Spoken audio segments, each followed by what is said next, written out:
BNP নেতা ইশরাক হোসেনের mayor হিসেবে শপথ নিতে আর কোনো বাধা নেই বলে জানিয়েছেন আইনজীবীরা। মেয়র হিসেবে শপথ না পড়ানোর নির্দেশনা চেয়ে করা রিটটি আজ খারিজ করে দেয় হাইকোর্ট। উচ্চ আদালতে নির্দেশনার পরও শপথ নিয়ে বিলম্ব করা হলে তা হবে আদালত অবমাননা, এমন মন্তব্য করেন আইনজীবীরা। তবে হাইকোর্টের আদেশের বিরুদ্ধে আপিল করা হবে বলে জানান রিটকারীর আইনজীবীরা। শাকেরা আরজুর রিপোর্ট, জানাচ্ছেন সাদাত হাবিবি সেতু।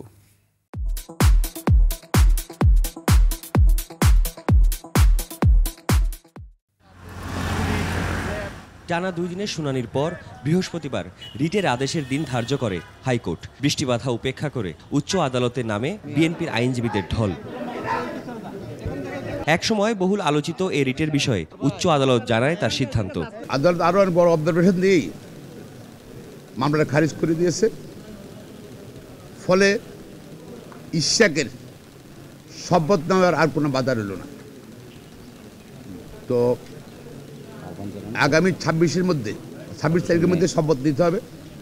শপথ যদি না দেওয়া হয়, যেহেতু ট্রাইব্যুনাল একটি আদালত, হাই কোর্ট অফ দ্য কান্ট্রিতে চেষ্টা করছিল একটা মহল শপথকে বন্ধ করার জন্য, সেটা ব্যর্থ হয়েছে। আর যদি শপথ না দেওয়া হয়, সেটা আদালত অবমাননা হবে। শপথ করাতে বিলম্ব হলে আদালত অবমাননা হবে বলে সতর্ক করেন আইনজীবীরা। আজকে এটা প্রমাণিত হয়েছে যে আইনি প্রক্রিয়ায় ইশরাক সাহেবকে মেয়র হিসাবে শপথ নিতে এই সংশ্লিষ্ট মন্ত্রণালয়ের আর কোনো বাধা থাকলো না।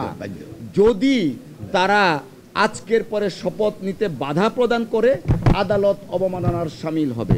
তবে হাইকোর্টের আদেশের বিরুদ্ধে আপিল করার সিদ্ধান্ত জানান রিটকারীর আইনজীবী। আমাদের ক্লায়েন্টের ইনস্ট্রাকশন হচ্ছে আমরা উচ্চতর আদালতে যাব, মহামান্য আপিল বিভাগে আমরা আপিল ফাইল করব, এবং আপিল ফাইল করা অবস্থায় যেহেতু এই বিষয়টি সাবজুডিস ম্যাটার থাকবে, এখানে স্থানীয় সরকার মন্ত্রণালয়ের শপথ পড়ানোর আইনগত কোনো সুযোগ থাকলো না। আপিল হলে বিচারাধীন বিষয় হিসেবে ইশরাক হোসেনকে শপথ পড়াবার সুযোগ থাকবে না বলেও জানান রিটকারীর আইনজীবী। 2020 সালে ঢাকা দক্ষিণ সিটির মেয়র পদে প্রতিদ্বন্দ্বিতা করে 2,36,000 ভোট পান বিএনপি প্রার্থী ইশরাক হোসেন। তবে নির্বাচন কমিশন ঘোষিত ফলাফলে তিনি পরাজিত হলে ওই ভোট বাতিল চেয়ে আবেদন করেন ইশরাক হোসেন। 14 মে ইশরাককে শপথ না পড়াতে নির্দেশনা চেয়ে হাইকোর্টে রিট করেন এক আইনজীবী। সাদাত হাবিবি সেতু, 21 টেলিভিশন, ঢাকা।